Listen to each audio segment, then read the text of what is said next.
A veces solemos preocuparnos más acerca del comportamiento de las personas no creyentes en lugar de estar preocupándonos activamente por la santidad dentro de la iglesia. Hola, hola, soy Valen y bienvenidas al día 6 de nuestro reto de Primera de Corintios. El día de hoy, el capítulo 5, va a hablar de un tema muy importante para la iglesia y uno que casi siempre evitamos tocar. Pablo en este capítulo nos va a hablar acerca de la santidad de la iglesia.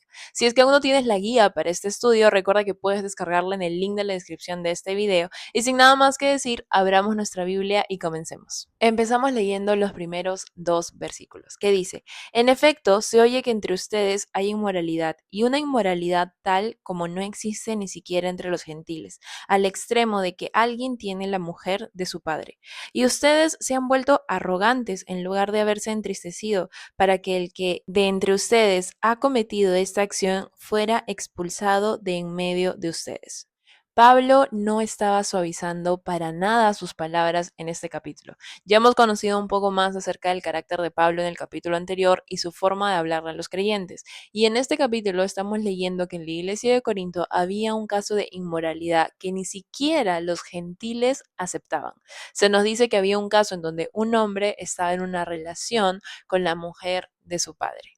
Me parece interesante que Pablo haga mención de que ni los incrédulos aceptarían esta situación. Tenemos que recordar en qué contexto estaba Corinto, y Corinto era conocido por su inmoralidad, por su libertinaje. Ahí estaba el templo de la diosa Afrodita, y digamos que los cultos que se hacían a la diosa eran conocidos por ser de perdición total. Entonces, incluso con todo ese contexto, incluso sabiendo que para la cultura griega todo este ámbito sexual era tan permitido, era tan normalizado e iba directamente en contra con cómo Dios les mandaba a vivir su vida. Aún conociendo todo esto, Él les dice que ni ellos aceptarían esta situación.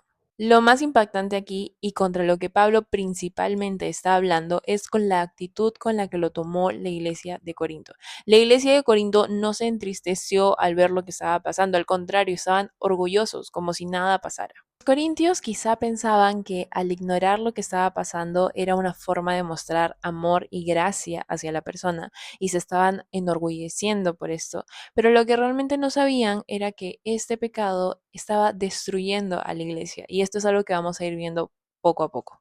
Pues yo por mi parte, aunque ausente en cuerpo, pero presente en espíritu, como si estuviera presente, ya he juzgado al que cometió tal acción.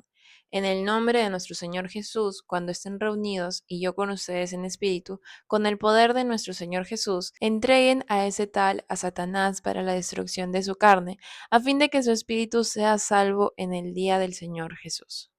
Pablo no tenía que estar presente para ejercer la autoridad sobre su iglesia. Él tenía esta autoridad pastoral sobre ellos.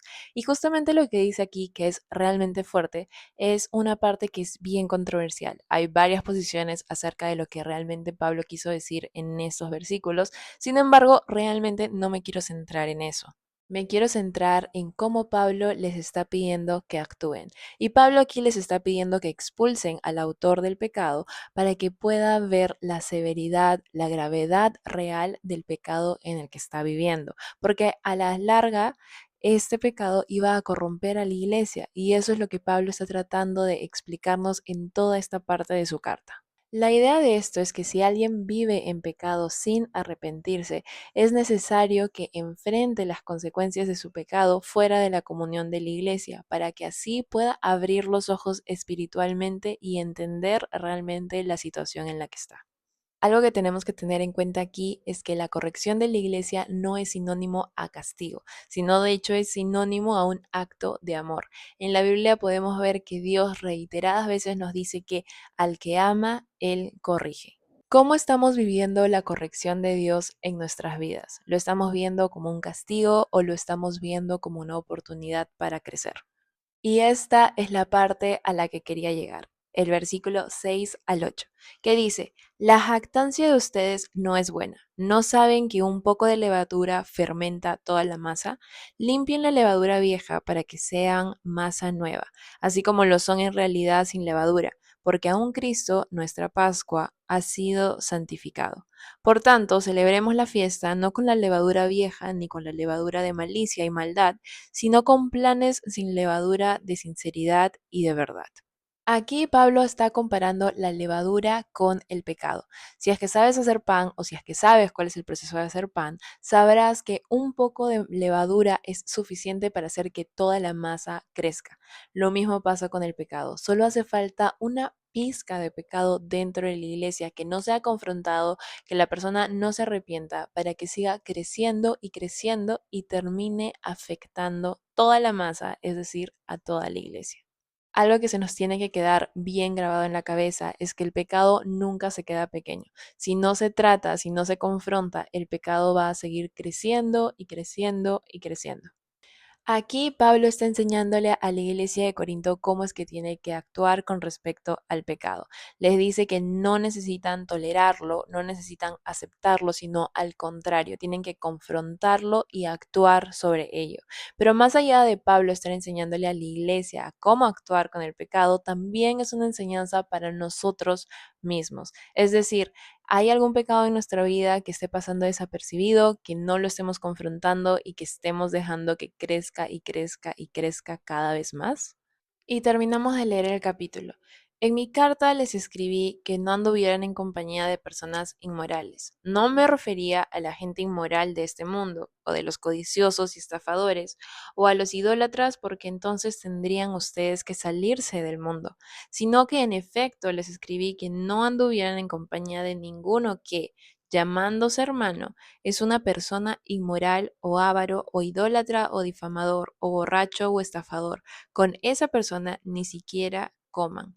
Pues, ¿por qué he de juzgar yo a los de afuera? No juzgan ustedes a los que están dentro de la iglesia, pero Dios juzga a los que están afuera. Expulsen al malvado de entre ustedes.